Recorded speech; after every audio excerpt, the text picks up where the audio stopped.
Ma soeur Chou, un homme qui ne t'aime pas ne mérite pas que tu te soumettes à lui. Oui, monsieur, c'est que tu as entendu là même là, c'est ce que j'ai dit. Tu as bien entendu même. C'est peut-être le son qui ne te plaît pas. Sinon, tu as bien entendu. Donc, ma soeur Chou, je dis, un homme qui te maltraite, un homme qui ne te considère pas, ne te donne pas en matière pour un homme qui met ta vie en danger, un homme qui est en train de planifier comment te sortir de sa vie pour vivre avec une autre femme. Oui, je sais ce que la Bible dit. On va lire ensemble ce que la Bible dit. On va lire ensemble, ok. Tu peux prendre même ta Bible. Donc, c'est Éphésiens, le chapitre 5, 22 à 28. On va lire ça ensemble. D'accord. Femmes, soyez soumises à vos maris, comme vous l'êtes au Seigneur. Car le mari est le chef de sa femme, comme Christ est le chef de l'Église. Le Christ est en effet le sauveur de l'Église qui est son corps. Les femmes doivent donc se soumettre en tout à leur mari, tout comme l'Église se soumet à Christ. Voilà ce que la Bible dit pour les femmes. La Bible aussi parle aux hommes. Hein. Voici ce que la Bible dit pour les hommes. Marie, aimez vos femmes. Marie, aimez vos femmes tout comme Christ a aimé l'Église jusqu'à donner sa vie pour elle. Il a voulu ainsi rendre l'Église digne d'être à Dieu après l'avoir purifiée par l'eau et par la parole. Il a voulu se présenter à lui-même l'Église dans toute sa beauté, pure et sans défaut, sans tache ni ride, ni aucune autre imperfection. Les maris doivent donc aimer leurs femmes comme ils aiment leur propre corps. Celui qui aime sa femme s'aime lui-même. Monsieur, toi tu disais je dis quoi là? Est-ce que tu t'es retrouvé dans ça? Est-ce que tu ne donnes pas des taches et des rides à ta femme?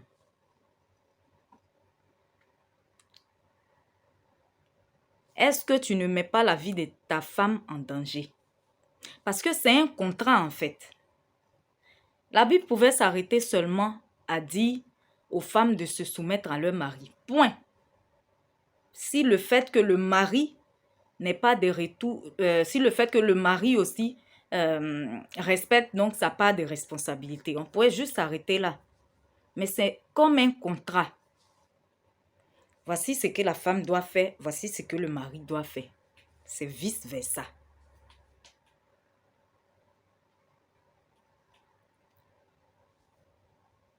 Tu travailles, non, monsieur? Si tu ne travailles pas, il faut chercher à travailler. Parce que même Dieu, là, il n'aime pas les paresseux. Je suppose que tu travailles. Ton patron et toi, vous avez signé un contrat. Lui, il s'engage à te verser un salaire sur lequel vous êtes entendu lors de ton entretien et autres. Et toi, en contrepartie, chaque jour, tu dois aller au travail, ou même que ce soit en télétravail ou autre. Mais en tout cas, chaque jour, tu as un travail que lui te demande de faire. Si toi, chaque jour, au lieu d'aller au travail, tu te donnes du bon temps, tu fais la grasse matinée, tu ne fais pas le travail du monsieur, tu es sûr qu'il va te verser le salaire à la fin du mois? Il ne va pas te verser le salaire à la fin du mois parce que tu n'as pas rempli ta part de contrat. Ou bien, tu ne peux pas te coucher, te la couler douce pendant que tes collègues travaillent. Et puis à la fin du mois, tu vas aller regarder dans ton compte pour voir si on t'a versé un salaire. Tu as fait quoi? Rien. C'est pareil.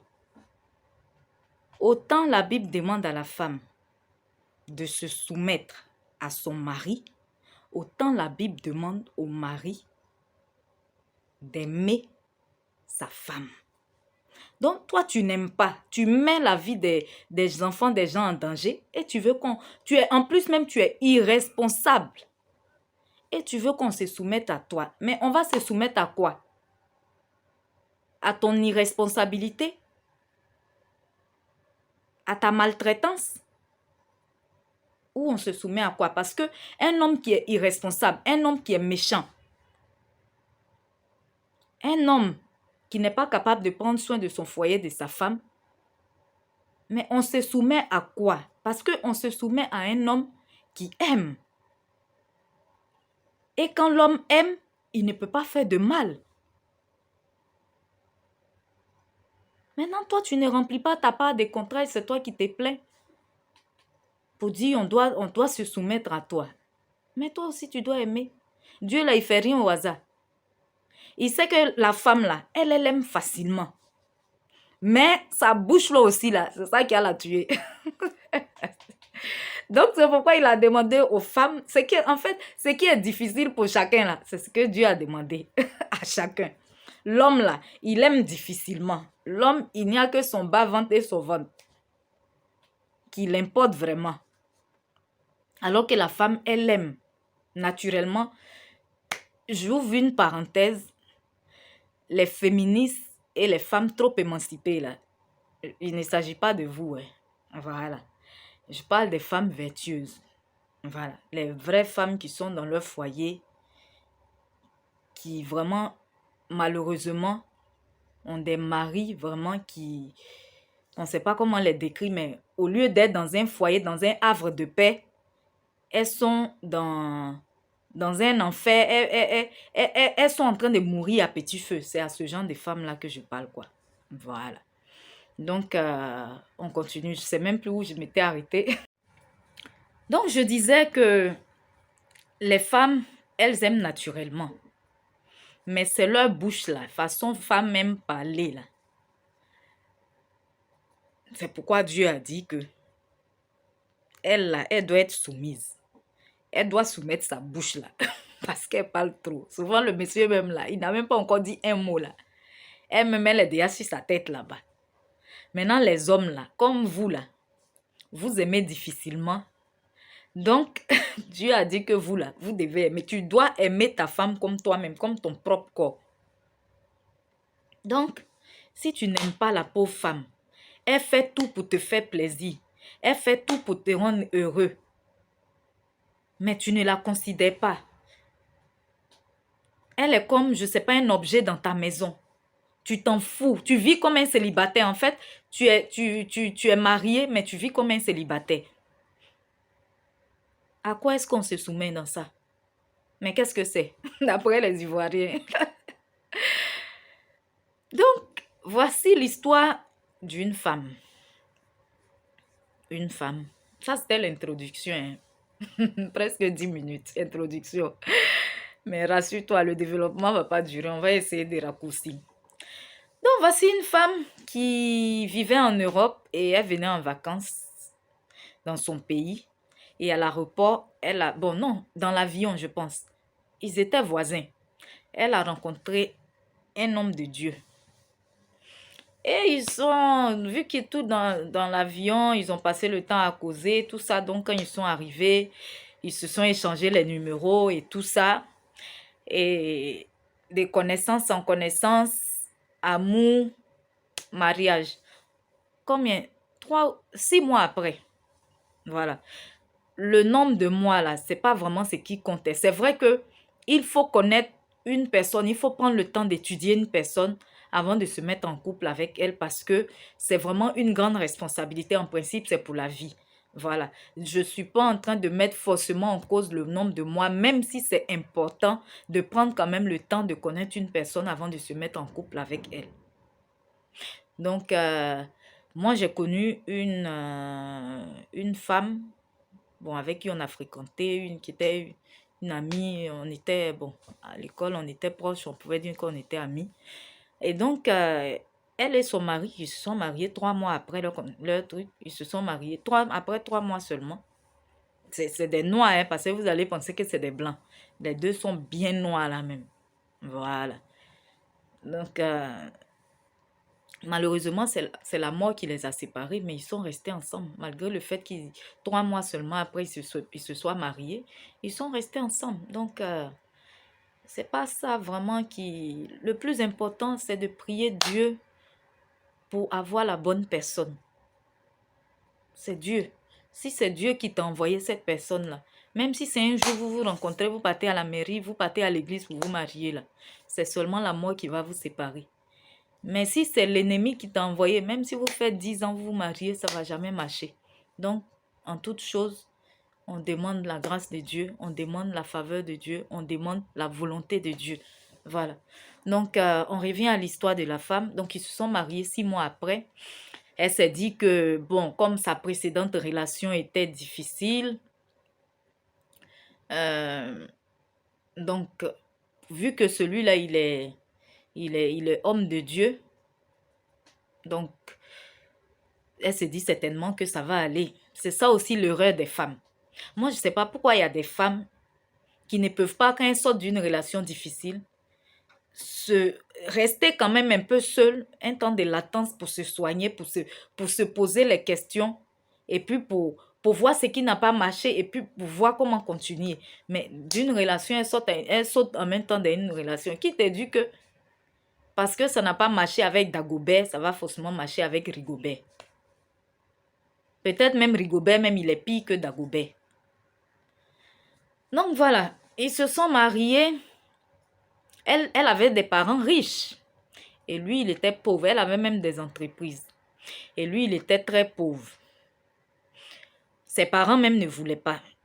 Elle s'est opposée à ses parents. Ils ont fait le mariage quand même.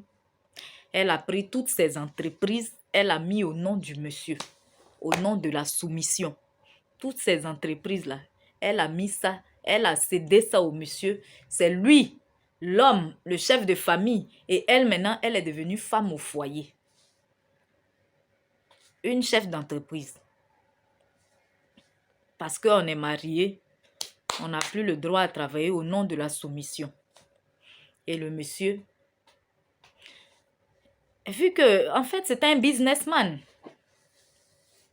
Donc, il a fait ce qu'il voulait. Et c'est l'argent, en fait, qui l'intéressait. Puisque, vu que l'argent, maintenant, il avait la capacité de tout gérer comme si c'était pour lui,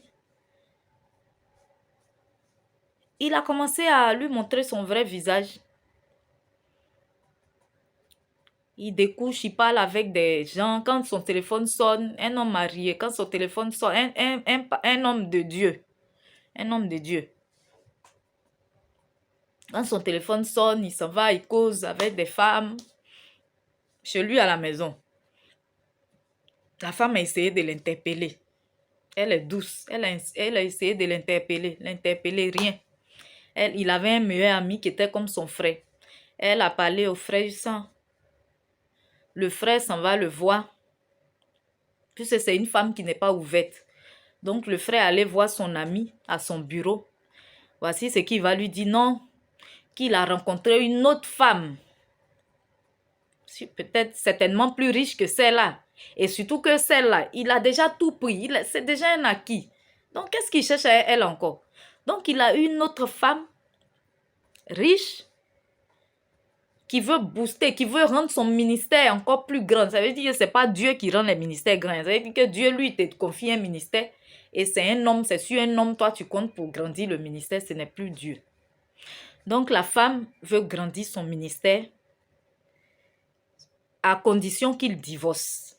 Donc, lui, il est en train de chercher des preuves, des prétextes. En fait, il est en train de chercher des motifs. Voilà, motifs bien valables. Puisque même dans la Bible, on dit on ne divorce pas, mais sauf en cas d'infidélité, on peut divorcer. Donc, lui, il est en train de chercher motif. Il veut piéger sa femme. Juste ça même, il va dire à son ami là d'essayer d'aller sortir, de draguer sa femme, d'essayer d'aller sortir avec sa femme. Comme ça, il va la prendre en flagrant délit pour pouvoir l'accuser et puis obtenir le divorce. Vous voyez comment il y a des gens qui sont méchants. Vous voyez comment il y a des gens qui sont méchants.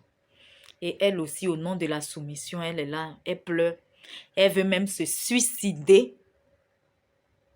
Mais elle est là.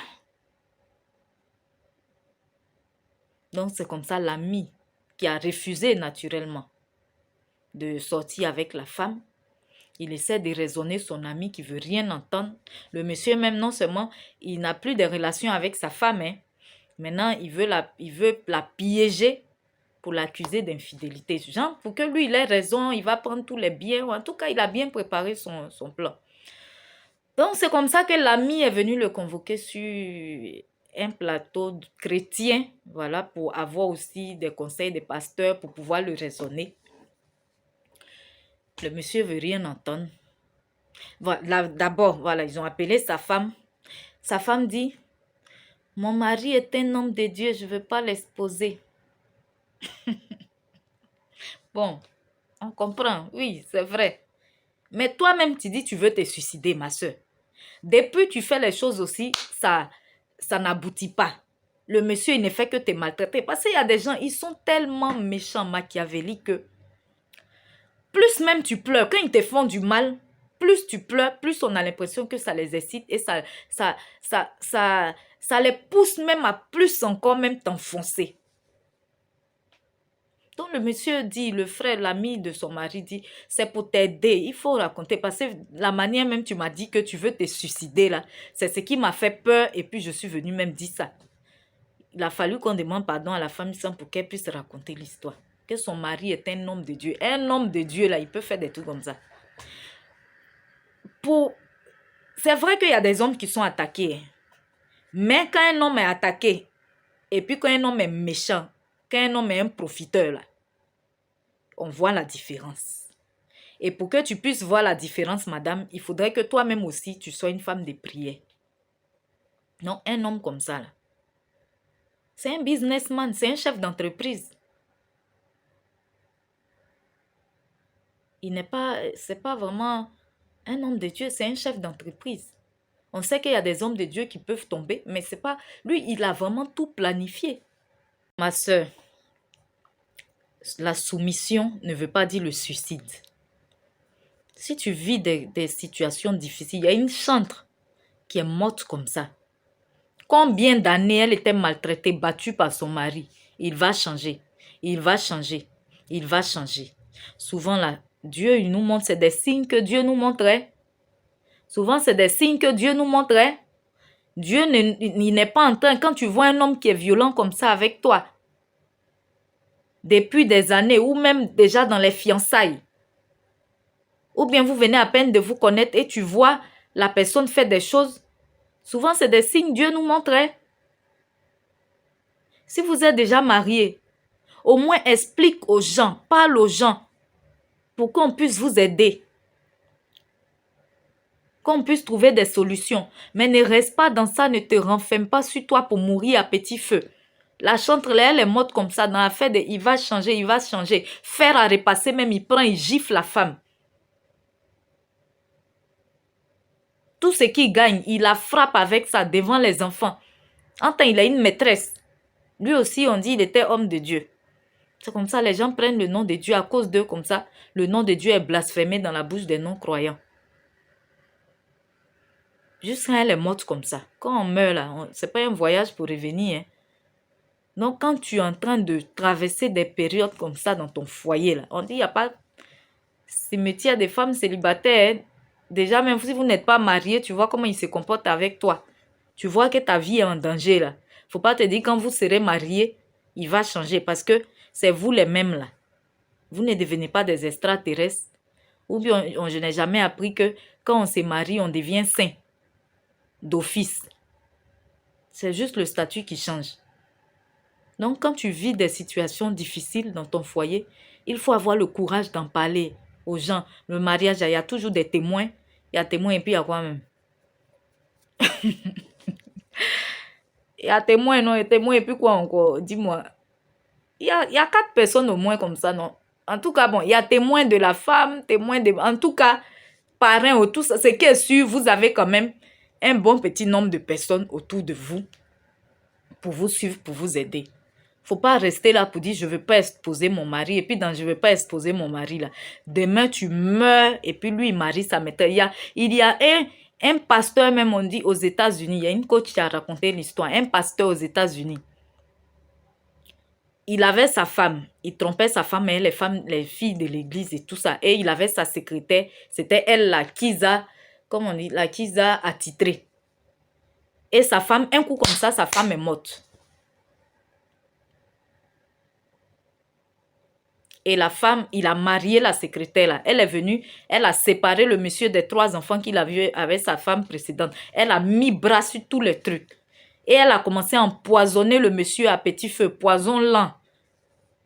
Juste, en tout cas, elle a séparé, elle a comment on dit, isolé le monsieur même. Et c'est elle qui gérait tout maintenant. Juste le monsieur, il est mort dans ça là. Lui aussi, il est mort. Et la femme, elle vit sa belle vie, église même, tout ça là, ce n'est plus son problème. Elle vit sa belle vie. La femme du pasteur savait que son mari la trompait avec les filles de l'église. Mais au nom de la soumission et au nom de « je ne veux pas exposer mon mari parce que c'est un homme de Dieu », c'est elle qui est morte. Certainement que c'est cette secrétaire-là qui l'a empoisonné. Puisque le mari même, lui-même, il a été empoisonné aussi. En fait, cette secrétaire, c'était les biens qui l'intéressaient.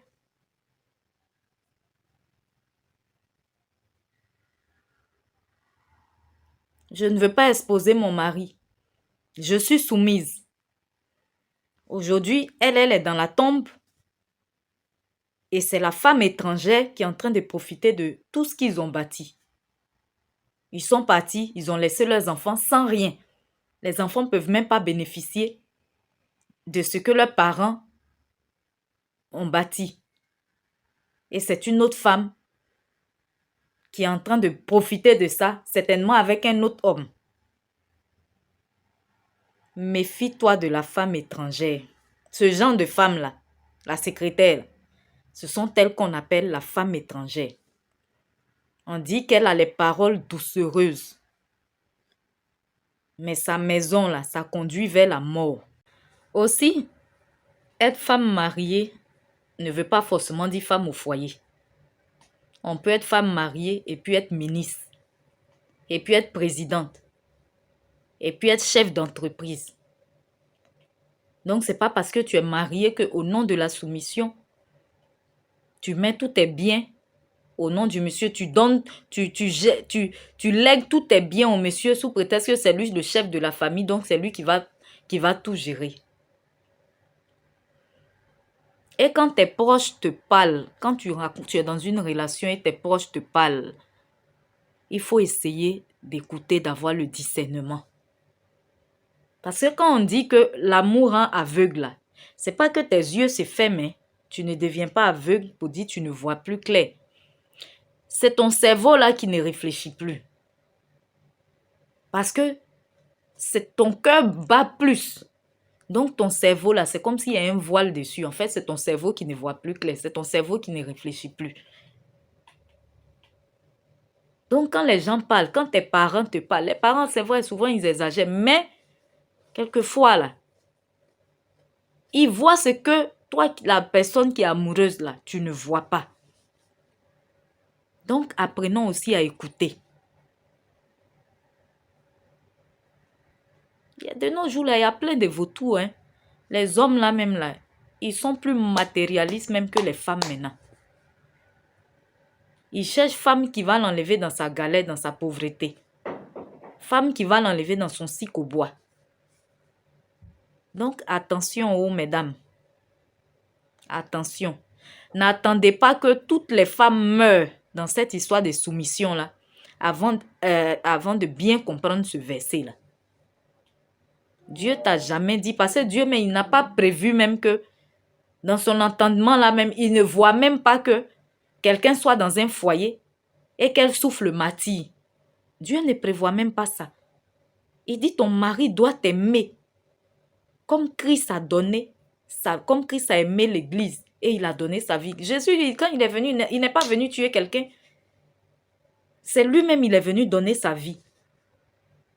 Maintenant, si toi, ton mari met ta vie en danger et que tu es là au nom de la soumission, non, je dois rester là jusqu'à la mort. Quand on dit à la mairie là, que c'est jusqu'à ce que la mort vous sépare là, on n'a pas dit de se suicider. Oh. On n'a pas dit c'est parce que l'un des conjoints doit tuer l'autre. Oh.